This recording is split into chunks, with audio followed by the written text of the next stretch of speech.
Just a couple of guys, a couple of microphones, and a heck of a lot of know. It's Football on the Know with Jim and Joe. What they say, it's not the X's and the O's, it's the Jimmies and the Joes.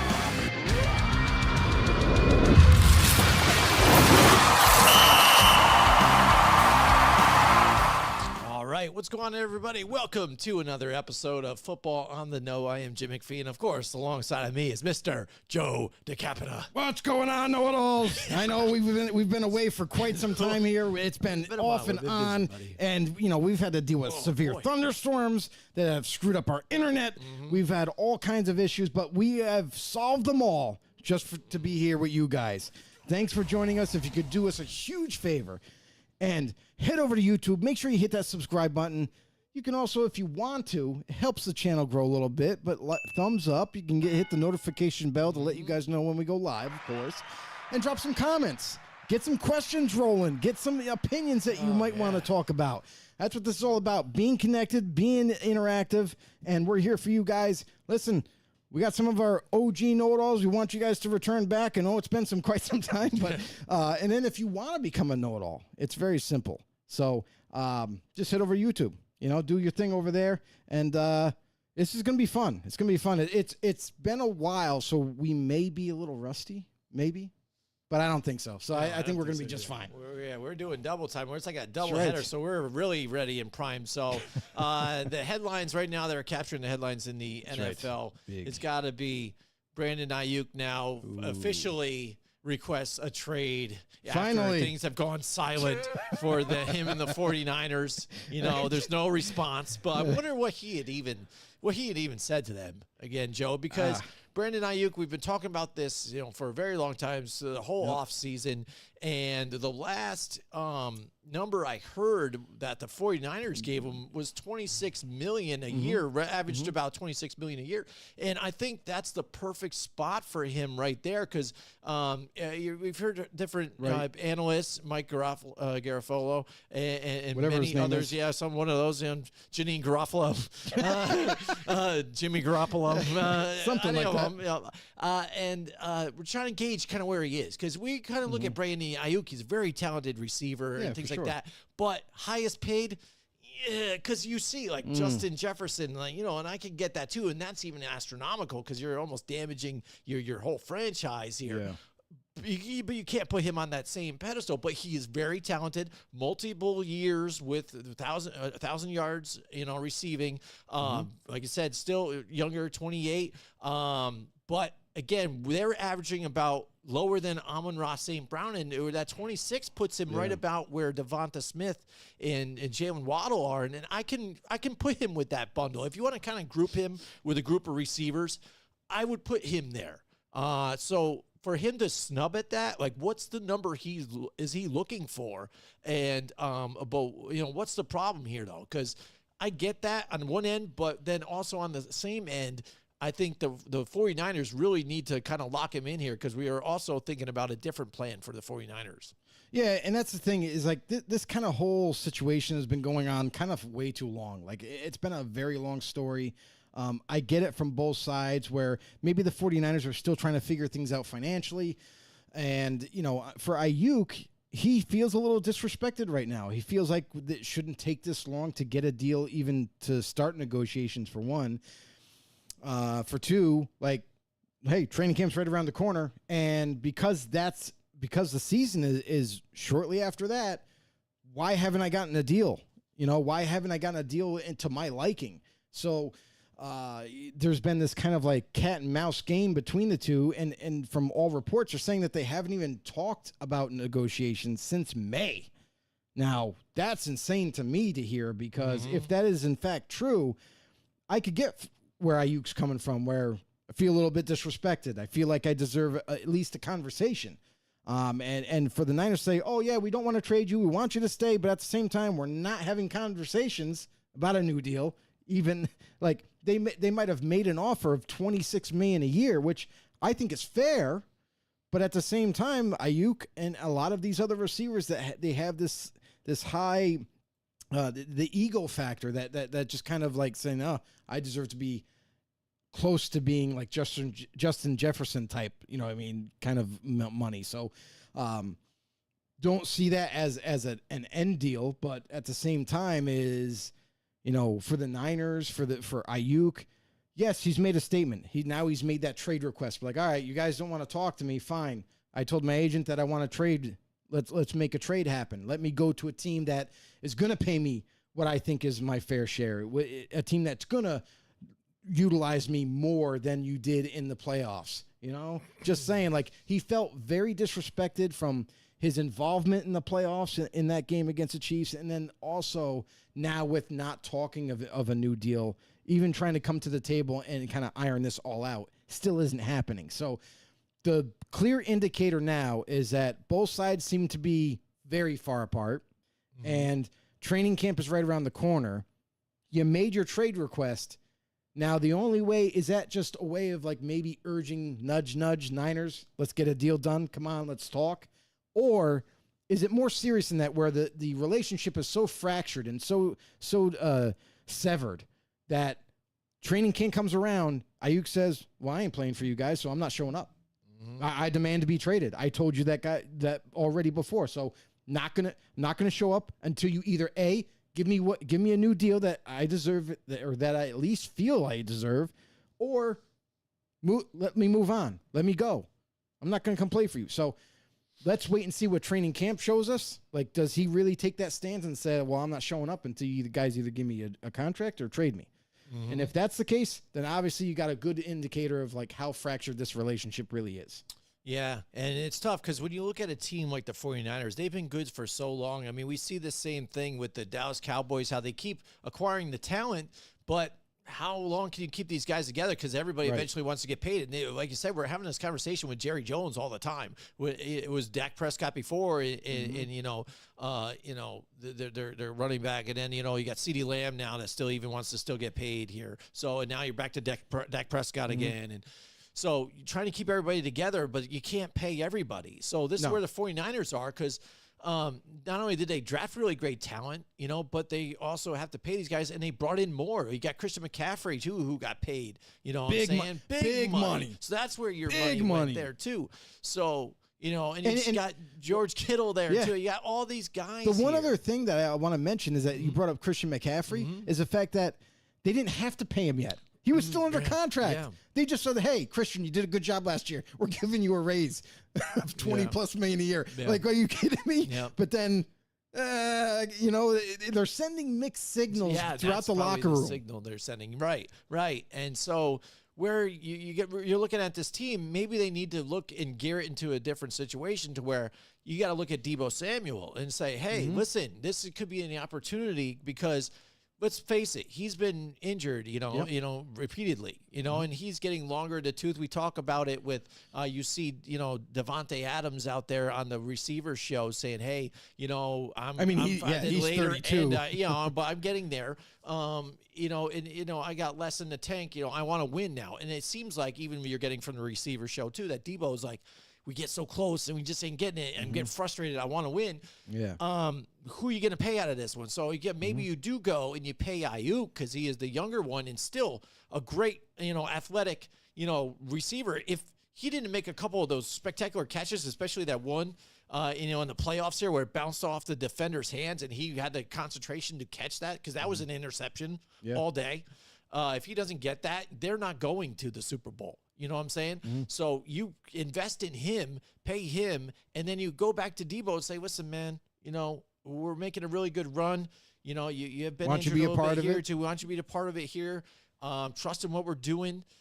Would you take a team-friendly deal here to stay with us and run this thing back and really get this going here and try and keep everybody together here too? And that might be the smarter option here, but like you said, how damaged is the relationship, between these guys if they haven't talked since May? And I guess we will see training camp time if he's a no-show, and for how long? Because we've seen these guys say this too, whether they're not showing up or whatever. But when it starts hitting you in the pocket enough, it starts to make a difference, and then these guys will actually start to show up.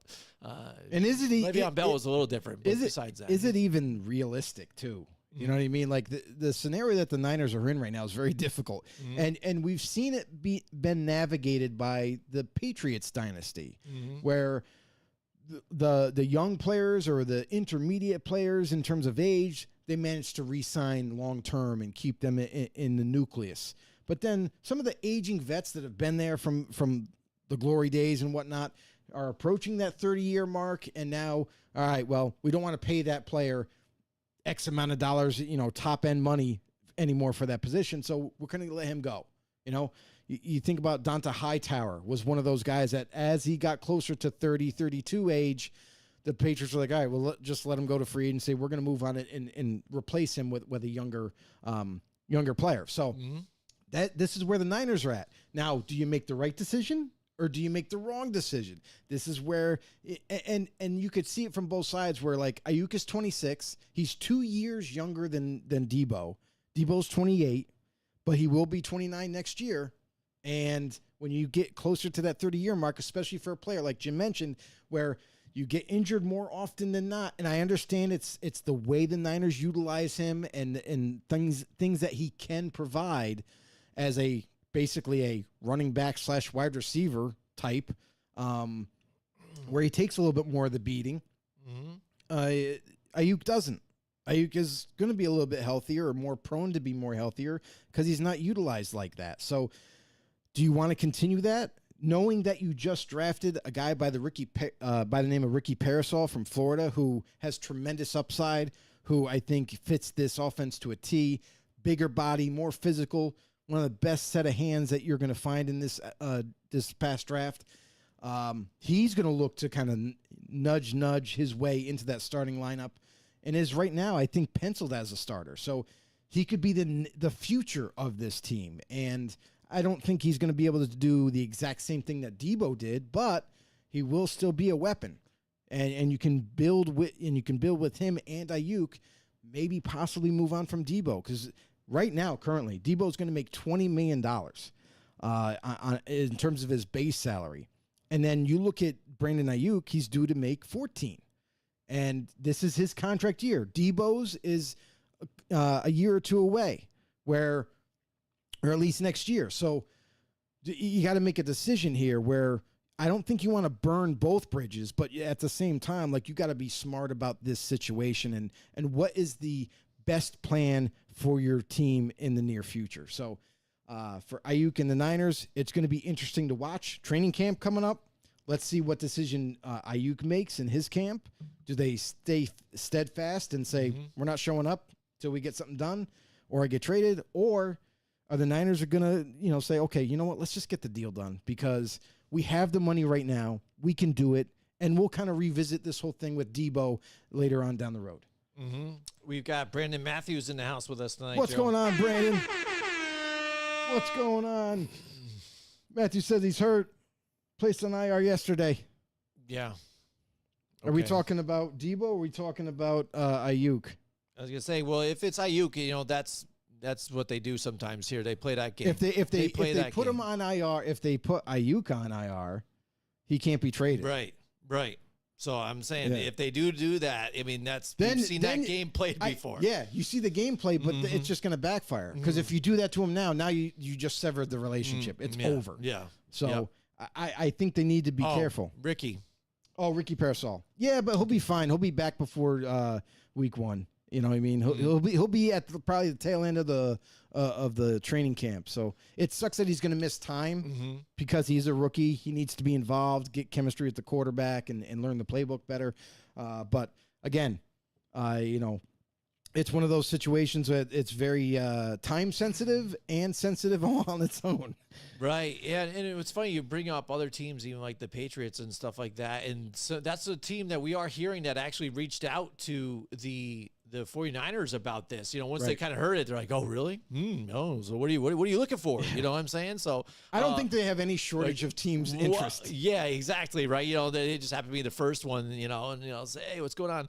And I've heard mixed reviews about this whole thing. Because, again, I get, what you want to do. Because the Patriots, when was the last time they had a good number one like that? You know what I mean? They've had some talent that they've drafted. They've brought in Randy Moss on occasion and things like that, guys, already kind of further on in their career. That was when they still had a dynasty. Right, when they still had a dynasty. But, again, that's what some people are saying, especially Patriots fans say, hey, listen, we know where we are in this in this division and stuff like that, and where we are. We're in a rebuild. We're not going to trade value away to get this guy. We got Brandon Matthew. Brandon Matthew. What does he say now? Trade Brandon Ayuk for Devontae Adams. And that's funny that you bring that up, Brandon, because that is kind of like the rumor as of today. Yes. Is that the Raiders did call the 49ers, potentially having conversations about the possibility, or at least discussions, about if the Niners were to trade Ayuk, that maybe Devontae Adams would be a conversation that they had in part of trade talks and probably extra compensation. Because Adams is 32. Like, you're not getting Adams. And I understand, like, the Niners have done this before where they just made a super aggressive moves because they know that they're right there in that Super Bowl window where they can do that just to get over the hump, where maybe adding a guy like Devontae Adams to this team might be the answer to help them kind of take that extra leap in terms of the passing game. But, a few things have to happen for that to, one, the Niners have to come to grips to, like, okay, we made the decision, we're going to trade Ayuk. Now we're going to see what's best for our team.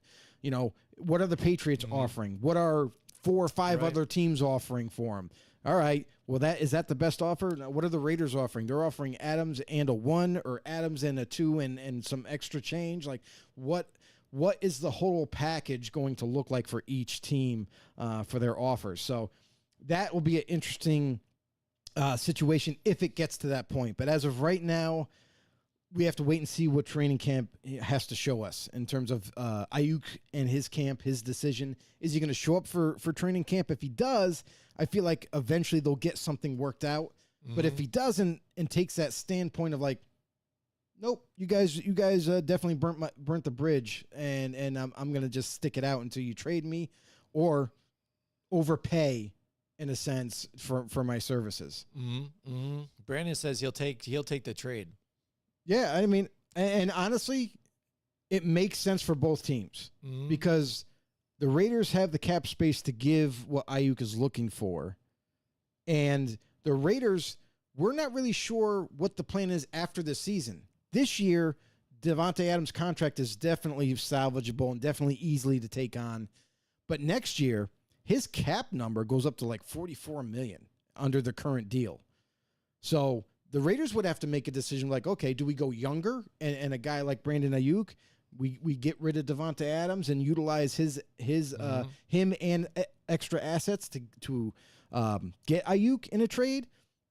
Or do we look to, like, all right, we're going to renegotiate a deal, not worry about trading for Ayuk, but by doing that, you're doing it with what is going to end up being a 33-year-old receiver. Now, we've seen time and time again, Jim, that when you get past that 30-year mark as a wide receiver, your joints hurt a little bit more every week. Yep. Even in the receiver show, Devontae Adams had some ailments that maybe not a lot of people were privy to, but man, these guys go through battles every week and they have to overcome their health issues to play the following week. So again, a guy who's going to be 32, going to be 33 the following year. Maybe it's time the Raiders do get out from this contract and Devontae Adams as a aging receiver. Maybe the Niners get him, and who knows what's going to happen after that. But it's an intriguing scenario that I don't think anybody's going to let go of until a decision has been made on either side. Yeah, it is, because again, I think it's also where you think you are in the scheme of things. I think as a franchise. Yeah, Brandon also said. Sorry to interrupt. No, that's right. Brandon also said it's reported that they won't trade him even though he requested it. So it'll be interesting to see. And you're right, Brandon, because that's the interesting part is that they say, no, we're never going to trade you. We want you as a 49er. You're still under contract. So technically they don't have to give him a new deal. But at the same time, if you want to kind of relinquish the relationship that whatever you've lost there, maybe you do give him an extension, you know what I mean? And make that decision to say, okay, we're all in with you. We're going to continue this relationship. And if they do, in fact, even though every team says it, right? Every team's like, oh, we're not trading him. Just like the Raiders and Devontae Adams. They're like, oh, there's no way. We're not trading him. He's a Raider. He's a Raider. When certain talks start to happen behind closed doors, hey, the GM said this or the owner said this, but guess what? The next week, a trade happens, and that same player that they said was going to stay is gone. Right. Look at the Raiders with Amari Cooper. When John Gruden was the head coach, Amari Cooper, I thought for sure was not going anywhere. A guy in his prime was the biggest weapon that they had at the time. And then the next thing you know, the next day after John Gruden, we're not trading Amari Cooper. No way. They trade Amari Cooper to the Dallas Cowboys. So it's like, just because they say it doesn't mean it won't happen. Right, and I think you're seeing some of that, too, with that offseason Giants Hard Knocks, too, with the dealings with Saquon and stuff like that, where they're peeling back that little bit of things where you kind of see what they're letting the media know and then what's going down here and the conversations that are had between the clubs and stuff like that and the respect that they have for other GMs out there, too, and what the deal's going to go. And that whole situation with Saquon, that was the most interesting part so far with that offseason is because the conversations that they had with Saquon and then with the possibility of like, okay, what are we looking at for the future without Saquon? And it sounds like I just recently saw the one clip about how they're like, they finally found out like, all right, we're going to lose Saquon Barkley because how much are they off? How much is they didn't say the team, obviously, because they can't say it. The agent was basically like, a team offered us X amount of dollars. Can you match it? Or didn't say, can you match it, but it said, this is what the team offered. I think Saquon's going to take it. And then the Giants basically, Joel Shane said, well, we might be able to match that. And the agent was weird on the phone, but basically said, well, I don't think it's going to work. So basically said, like, as soon as the Eagles made the offer that they made, there was no chance they were going to let the Giants make that offer to match to keep them.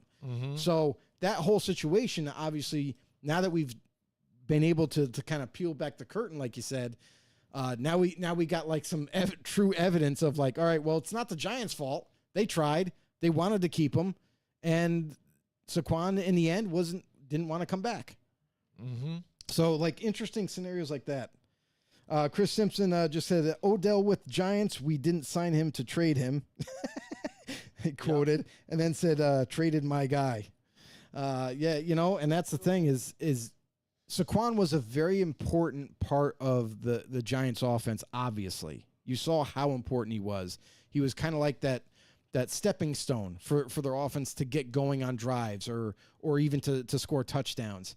And now that they don't have him anymore, they're looking to other avenues to kind of help out that running back game. Right. And Odell Beckham Jr., it's funny, is like, we've been doing this show since before then, Joe. And we had discussed about that and brought up the fact that I thought the Giants should trade him, you know, and then eventually they did. And what you got to do now is kind of weigh it where it is. Who won in that, or where is it with that? Odell got to go somewhere else. He had opportunities in Cleveland to definitely win a Super Bowl there too. They just couldn't get it done. He acted like we sent him to, the lonely island by himself to die.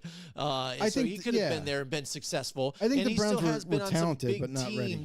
And he has been there and won the Super Bowl. He played well with the Rams when they won. And if he wasn't injured in that game, I'm telling you, I picked him as the MVP, and he would have probably had it. He would have won it. Yeah. He would have won it there. He would have won it. So he's done well. In the Giants, what did they get out of it? I think they did well, too. They got a lot of picks. They high-end did. picks. Even on that, they got Jabril Peppers and Zeitler for that short term, but they wouldn't have gotten Dexter Lawrence and O'Shane Zimenez, who played really well for them. But Dexter Lawrence still plays with them, is their best defensive player for them. One of the better D tackles in football. So what are you getting out of it? Honestly, I think both were in different spots, going different places. Yeah. He was a problem. You had to get rid of him. And you got Dexter Lawrence to show for it. I mean, I think it's a win. Honestly, I think the Giants win that trade hands down. It's not even close. And people might say, oh, well, if Odell stayed with the New York Giants, who knows where we could be? Well, here's the problem: is that how available was he? You know, think about it. Every team that he went to, he was injuring his knee, was always out for the rest of the year, sometimes out for the whole entire year. And I've he's one of the rare receivers that, even though he is very impactful when he's healthy and just one of the best receivers, when you look back at it, wasn't available too often. Right. And really, the one team he helped get to the Super Bowl with the Rams, he still ended up getting hurt in the Super Bowl. Yes. Like, the guy has never once been able to not just help a team over the hump, but also stay with that team. Yes. Healthy-wise. So, I think the Giants won that hands down. Right. And we've seen that with multiple times with the Giants. How many times have they drafted guys with talent, but it just didn't work out because of injuries? With Evan Ingram, we talked about it earlier in our previous show, how he was a talent, but he was never on the field, so it didn't really help us. We didn't get anything out that if you're not there. Right. Kadarius Toney, drafted him way early. We laughed at that draft pick too, just because who was there.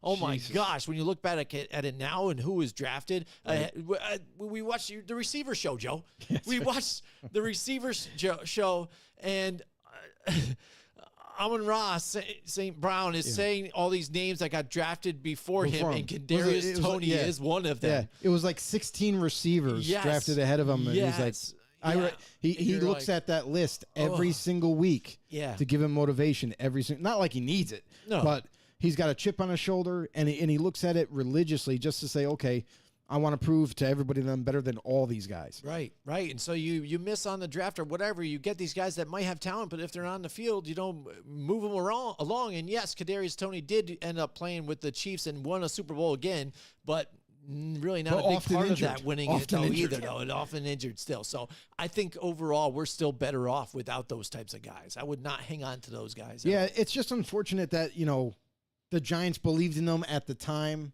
and made the decision to take them and whatnot, but then it just didn't end up panning out after they took them. So, all right.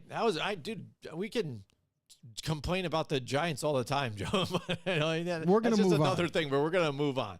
Yeah, absolutely. So you guys, we talked about it a little bit here, and we're just going to touch on it again before we get out of here into a different thing. We're going to be talking about free agents in a little bit that are still out there, Joe, that are pretty amazing, that could find a job somewhere, and where would it be? We got the Davante Adams again. It had brought it out there to our attention that, again, rumors. Hey, here we go. And Aaron Rodgers also involved in that whole thing. And, because, everybody sees that great Cinderella story. Hey, let's get these guys back together, and it would be amazing. And look at the Jets and how great they would be. And, I'm sure the Jets have thrown it out there because, again, whatever Aaron wants, he's going to get, right? So, hey, if he wants, Davante Adams, go get me him. You know what I mean? Because he's kind of funny when he talks. And, he it's not like he goes on these shows like Pat McAfee and he doesn't know what he's doing. He uses trigger words. He's got Jedi mind tricks. Yeah. He throws stuff out there and stuff like that. And at some point too, when you look at some of these teams that are trying to get over the hump or another push to the playoffs or even further, if you're dangling Davante Adams out there, who's known for one of the best releases in the game, if not the best, and still one of the top wide receivers in the league, why not? We would say, what would it take then to get him out of there? You know what I mean? So what is it? So he's shot it down. His agent has shot this down, that this is not true, that he's staying there. He's happy. We've seen this again on that receiver show, the relationship they has with Max Crosby and how they're like twinning and wearing the same things. Wearing the same outfits crap without even talking to each other and stuff like that. So, does he just like even that? And does he fit in there? Just like, hey, this is my home. I'm not going away from here. But, stuff floating out there. What do you think about this, Joe? It's ridiculous at this point. Like, we've been talking about it since last offseason about how, Davante Adams, Jets are going all in on Davante. They're going to get him no matter what and link him back up with Rodgers. It just simply hasn't happened. And time again, whether it be Davante Adams' agent, whether it be Davante Adams himself, whether they tweet it, publicly say it, they've been saying it for a whole year. Not going anywhere, locked in with the Raiders, and doesn't understand why everybody continues over and over and over to say it. So it is absolutely preposterous at this point that the media keeps hammering away, hoping that there's going to be some different type of news that comes out. But the only scenario that I could see is if, like we talked about in our last show, that if it's a train wreck of a season for the Raiders somehow with both the quarterbacks that they have, Aiden O'Connell and Gardner Minshew, whoever wins the job, if both of them fail miserably and they have a terrible first half of the season where it's almost like they halfway through the year, it doesn't look good that they're even going to make any kind of competitive feat this season, then maybe you could kind of revisit this before Week 8's deadline and say, well, the Jets are still interested, still want Davante. Davante wants out and looking to move on. And quite honestly, maybe you still decide to move on from that contract for the next 2 years and don't want to renegotiate. Maybe you pull the trigger and you do unload Davante Adams, but what are you going to get in return? Is it going to be enough? That's going to be the fine point there for both teams to kind of agree on. As far as them playing together, once again, if that doesn't happen, I could also see a scenario where Davante stays, and then the following year, maybe the Raiders figure out a way with Rodgers to get him in the silver and black. Because if both quarterbacks fail in Minshew and O'Connell, they're going to be looking for a quarterback. And the team that they have right now could win with a veteran leadership and quarterback like Rodgers, where they could make some waves in the AFC West and possibly into the playoffs next season. So if they were able to obtain Rodgers' services. So that's a whole other point of view that you could look at, is maybe it isn't just about just going to the Jets. So it's an interesting rumor and scenario to talk about. But again, until we see what's going to happen this season for both clubs, I think it's just going to be bullshit that we talk about. Yeah, so I mean, when you look at it, I mean, it could be interesting, like you said. What happens with Aaron Rodgers and the Jets after this? We got Nick Mazzaro's in the house with us tonight. He says he's hoping that by the trade deadline for the Jets. The problem is the cap hit. We can't afford it, to be honest. Also, thanks for sharing and allowing me to share all my youth info for Flag really on here. We appreciate you, Nick. You're very welcome, my friend. Said much appreciated. Thank you. Both kids appreciate it. Know-it-all. Absolutely, because you are a know-it-all. You are locked in. But yeah, he's right. Like there's also the financial aspect, which honestly can be renegotiated and reworked, and contracts can kind of make it work for because if both sides want to really get it done, whether it be Aaron Rodgers or whether it be Davante Adams going to the Jets, I feel like you're going to figure something out to get the deal done. So possibility, yes. Likely of it at the moment, not likely at all. Yeah, it'd be interesting, and I'm interested to see what happens even with with the NFL and how they're doing the minority owners and things like that, and people grabbing pieces of ownership, and what that's going to happen, because we know that Tom Brady and such are getting pieces of the Raiders at a discounted price. You would say, no, he's not. It won't be discounted. It's happening. No, it's not. But it's not discounted. Okay, all right, but that's a discussion here. So I'm wondering if that becomes a thing here, and that happens, if that lures more people over to the Raiders, and that would help Davante Adams in staying there and things like that, despite being frustrated with some of these young quarterbacks. Yeah, the interesting part of all that too is the fact that we talk about minority ownership. Well, Magic Johnson, the former NFL great or NBA great, Hall of Famer, was very interested in purchasing a piece of the Raiders. And ended up deciding not to, and instead went with Washington because the asking price was too great. So for him, but now you have Tom Brady, who wants to buy a piece of the Raiders. There was a little snag because Mark Davis tried to do some sneaky shit, and said, "Oh, I'll give it to you as a discounted price." Well, NFL obviously found that out because the paper trail, and shut that down. And now, like, Brady's still interested, but he's going to have to pay a lot more to get it, and that's kind of where we're at right now. Nothing's official, nothing's done, but it's expected to eventually get done. Yeah, who else did he partner with that again? It was a former Raider too, a former Patriot, the defensive tackle, Richard Seymour. is part of that too, or something like that. I guess they're grouping together as Richard a team Seymour to try and actually get works money, for the right? Raiders, so he won't be. I don't know how eligible. much he's going to be able to purchase. Well, it's kind of funny too because they also brought up the fact. I think it was, I don't know, I forget what show I was watching, but what if Tom Brady does become, an owner and things like that? Then what does he do with it? He just quits his Fox job then too after he just became an announcer too? Because he 100%. can't do that because, like you said, if you got an investment in a team, especially like the Raiders, then you're playing the Chiefs, but you got to cover the Chiefs, so you can't get in the locker room and learn schemes. Because they do those interviews before the game. So Oh, no, he you would wouldn't think be- that he he would yeah. have to resign from Fox 100%. just right away. So 100%. I mean, I think that's pretty funny stuff too when it all comes down to it. And I believe it's only for like they want to lock him up long term, but I don't know how ironclad that contract is where he could just bounce out of it. Right. What do you think about that? Him automatically becoming the number one guy on the anchor, without even having any, doing this at all really for anything, but jumps the spot and then everybody else gets bumped out and some people get let go. Well, Jim, he is the chosen one. Yes. I mean, it's what it is. That's Like, funny though. I think I do like Tom Brady more retired than I did before. Probably because one, he wasn't beating the shit out of teams anymore, because like he was and stuff. And again, that no more Deflategate and cheating and all that stuff either. On top of it, but and then all that aggressiveness and how that fire to win all the time and stuff. I get that, but now you get to peel back the curtain, and I'm liking the quotes he's having. That he's saying that the things he's preaching right now are just the right things you want to preach to just people in general to be better people, but then also players and youth even right now for life lessons. Right. Because they even brought up the fact that with some of these receivers asking for top money and all this and quarterbacks.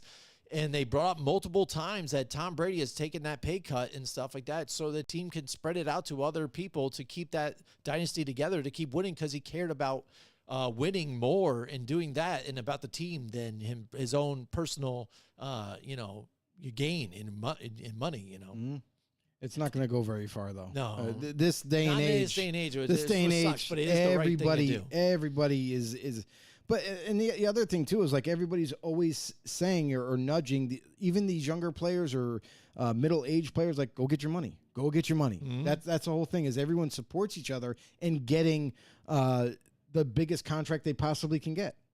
And until, we've talked about it before, until ownership kind of does exactly what they did with the running back group, where they're just like, now we're putting a cap on this. We're not no longer spending a ton of money at this position. We're going to move on from it. But now you look at every position is like that. Mm-hmm. Guards, centers, all really good players are all getting tons of money, way more than any of these positions have ever dreamed of. So until that all comes to a head and they're just like, okay, it doesn't matter if the cap keeps going up. We're just going to put a cap on each position going forward as a collective. So, I again, we've talked about how ridiculous the quarterback position in terms of money is being given out. It's insane. Like, geez, basically 30% of the cap is going towards a very good quarterback that gets a new deal. So crazy amount, and it just keeps going up. So, we'll see how that all goes. Yep. So, Joe, let's move on to our next segment here. There's still a lot of free agents out there, too, and there's going to be a lot of teams good quality that are ones. let, training camps play out and things like that, who they cut and stuff like that, and then maybe grab some of these guys before the season starts or whatnot. There's veterans out there that can just kind of be plug and play, and we've seen some of these guys become a little more vocal out there, too, and say, hey, I don't understand how some of these other guys, even not even talk about themselves, but say, hey, there's some good talent out here, and I don't know why they're not finding a team yet. But then also I know what I can do. Like Stephon Gilmore had said, hey, I can still be a starter against some of these other guys. I know already there's a lot of other guys I'm better than, and I'm just going to see what happens with teams, and if they reach out and I'm ready to play wherever I'm ready to go. But and a lot of people still think Dallas is going to pick up the phone and call him back. No, they're not. So, but some people think they do. have, but it's Dallas fans. They're crazy. They already have their two outside corners for this season. You know what I mean? Deron Bland and then Trayvon Diggs is coming back off of injury. So definitely not calling Stephon Gilmore right now. And honestly, with Gilmore, just to be real quick about it, 33 years old. Yeah. That right there alone, and the fact that you've lost a step, clearly. There was a lot of moments on the Cowboys where he just got flat out beat because of speed. He just couldn't keep up with the receiver. That simple. And even though he was playing in a zone defensive system that kind of camouflages that, it still showed up. So he's lost a step, and even though he still has the mentality to play corner, still has enough athletic ability to play it, when it comes to a lot of these faster receivers and everything, he just can't stay with them no matter what. So I think with that coupled with his age, I'm not so sure he'll find a job this year unless it's because a team is decimated in the secondary with injuries. Mm-hmm. All right, so you got a list of the top 10 free agents right now available, Joe. We're just going to go through it here and whether we think that they're going to sign or you might as well just decline on that one. Yeah. All right, so let's let it rip. What do we got here? Number 1, we got Connor Williams, the former center of the Miami Dolphins, 27 years old, still in his prime, is coming off major injury. But he's had talks with a couple different teams, Dallas Cowboys being one of them, which I don't care what team it is. I think if you're able to get a guy like of Connor Williams' stature right now, even though he's coming off a major injury, still in his prime, if you're able to get this guy for like low budget money here, like league veteran minimum, just to try him out for 1 year, I think it's a steal. Yeah. So I definitely would sign him 5 times. Yes. Yeah, I agree with you there too. Again, you're getting good value. Again, if you have that guy, but you have a guy there that is injury prone himself too, pop this guy in there too, where you're not asking a lot. And then if he's truly healthy and ready to go, pop him in. And again, then you've got your even starter right now, you know.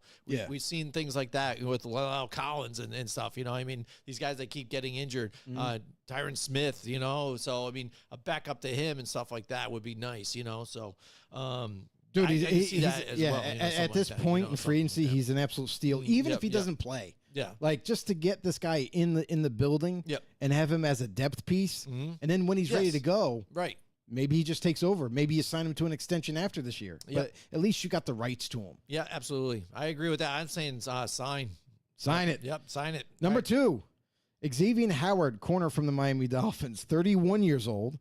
And we've kind of like touched on the age thing with Stephon Gilmore, but Howard, he's got some issues, guys. He's got some domestic abuse issues right now. He's still got going to court for one of them, and he seems to keep having more kids. Yeah. So he's going to need the money, and he's always looking to break the bank for a guy of his age and a guy who's also not available. Guy who's often injured for the Dolphins, and every time he's always saying, "Oh, I need more money, give me a new deal." But you're injured the very next time after you sign it. You're injured the next season. Like the Dolphins finally got wise and said, "You know what? We're not doing this anymore. We're going to find a different answer, and we're just going to let him walk." So Xavier Howard is out there. Could he help a team? I know that he's had ties to the Houston Texans to return back to his home state in Houston. With the Texans, and I don't think the Texans need him. No, and that's why I think that's the reason why he's still out there is because 1, I think he's going to be asking for way too much money, and 2, he's got to realize, like, listen, nobody really needs you right now, and that's why you're still out there, and with your age and with the fact that you're not available too often, I don't think he's going to find a home, even with a team that may be desperate. I think they still go a different direction, so I'm going to decline. Yeah, I'm going to decline as well, too. It's funny to see this guy go from so big and things like that to just a drop-off. Man, and it was... In his prime, dude, he was, like, shut down. Like, he was amazing. Yeah. But then as he got older, injuries started to pile up. Yep. Like and the trouble off the field. So many teams out there, they're just going to look at it and say, that's not really worth it to me. Yeah. Yep. So I'm going to say decline as well. Yeah, agreed. Number 3, this is a guy who I just have no idea why he's still a free agent. Makes no sense to me. It has to be money. Has to be that he wants too much money. Justin Simmons, safety from the Denver Broncos. Yeah. Even though he's hit the 30-year-old mark, the guy does not play like that. Like with the Broncos, the reason why he got released was because of financial reasons. They needed to reduce salary, and by cutting Simmons, that's how they got it. But man, this guy is still playing at a premium. This guy is still one of the best safeties in football. And to me, don't understand why any team is not lining up right now and saying, all right, let's get a deal done. Like, we're going to fly you out. You're going to visit the facility, and we're not letting you leave until you sign on the dotted line. This guy is just an amazing player, still can get it done. And I don't care, even if you think you have your safety positions done, like they're set, you still go ahead and bring this guy in because you never can account for injuries, and this guy most likely will just beat out your safety anyway. So Justin Simmons, I can't believe he's still out there. I can't believe we're even talking about him, but he's a sign all day long for me. Yep, I agree too as well. Yep. Number 4, we already touched on Stephon Gilmore. I'm going to just say simply it's a decline for me. I think he's lost too much in terms of a step. Still a physical corner, but I think he has to be in the right atmosphere. I think Gilmore would fit very well with the Pittsburgh Steelers, but I'm not 100% sure if he would even get signed.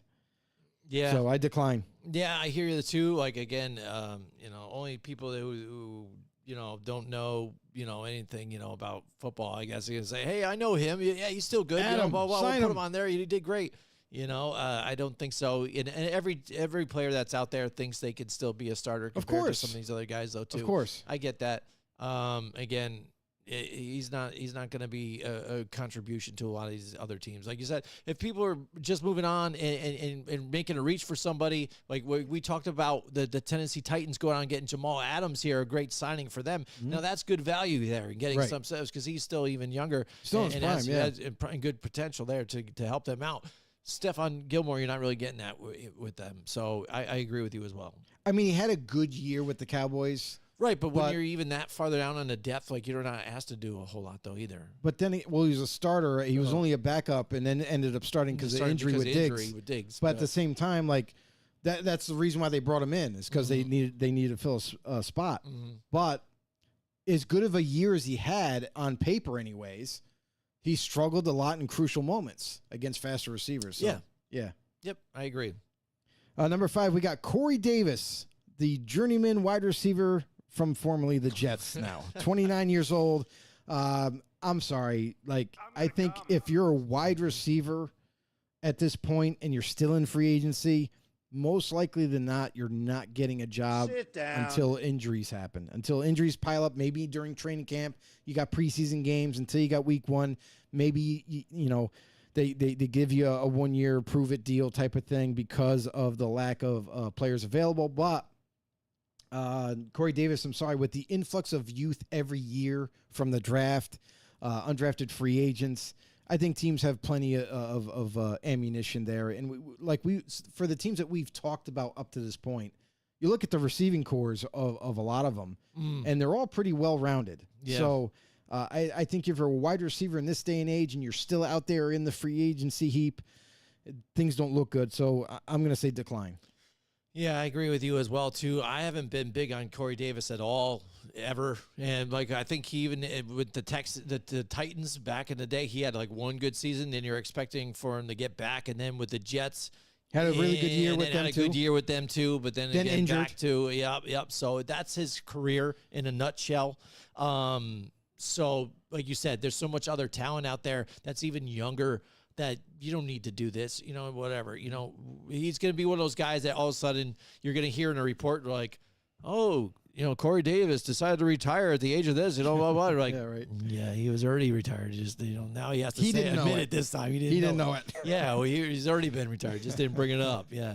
The same thing as Stephon Gilmore. I think is going to be that's going to be a headline sometime.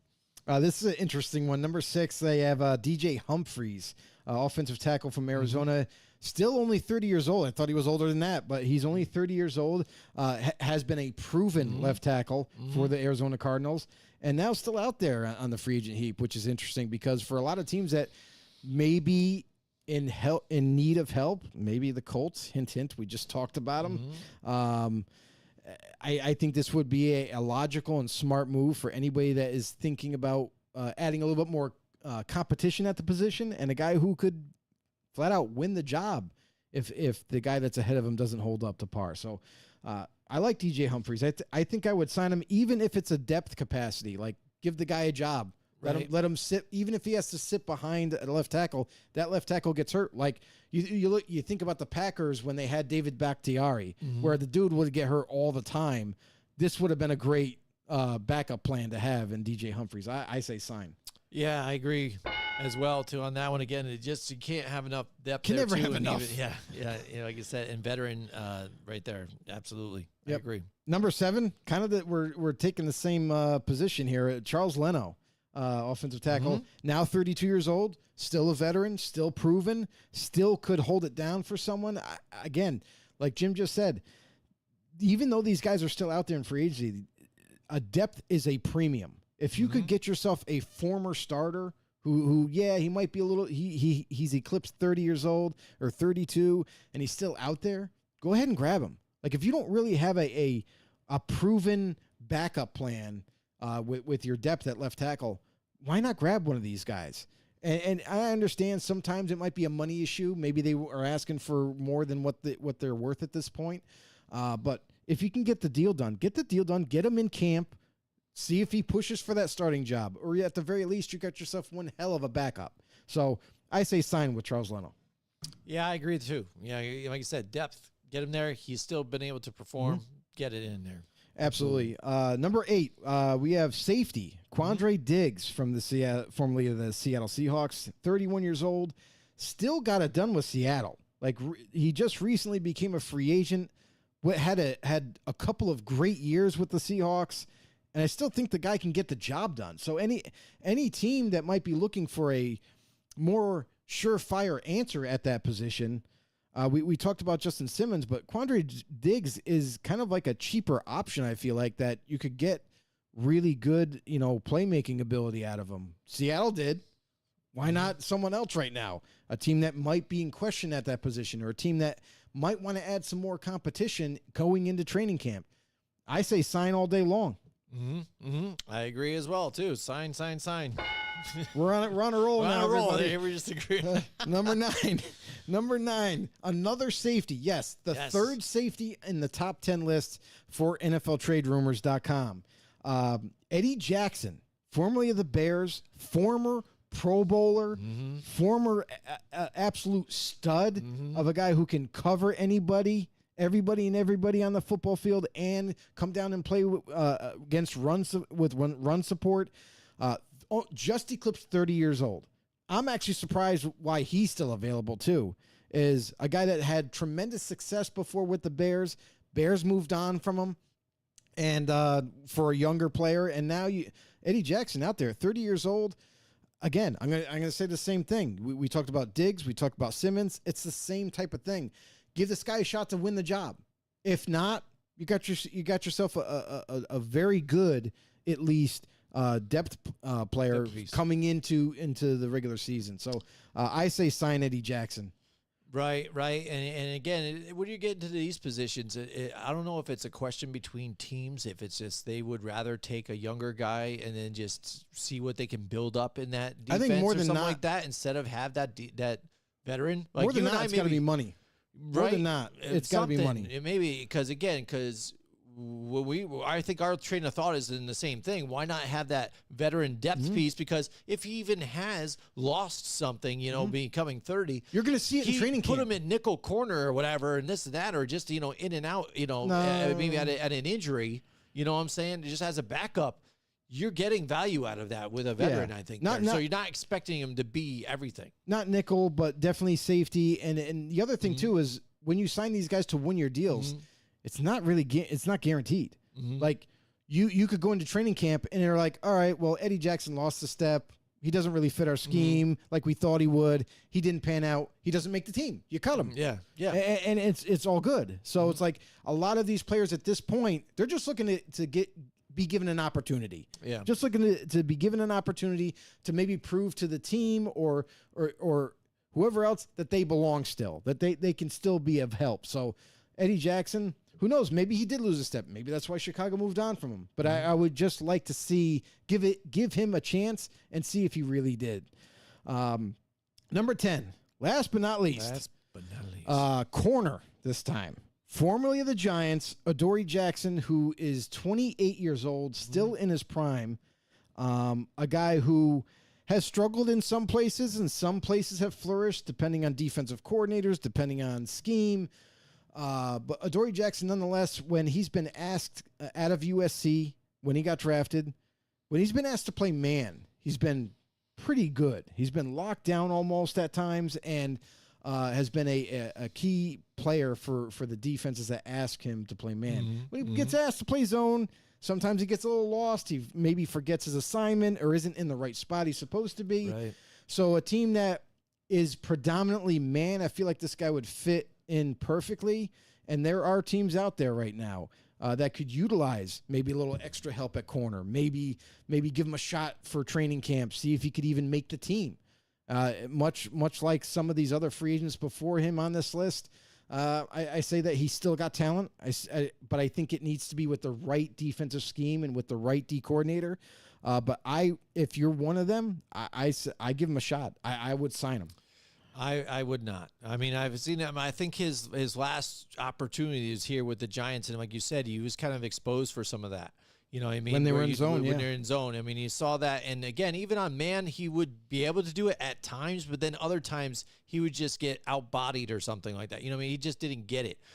So I think if you're a desperate team, maybe you do or something like that. Or if like you're really your money is already spent somewhere else, and you're like, all right, man, we really have nobody in the secondary. Let's put him back there.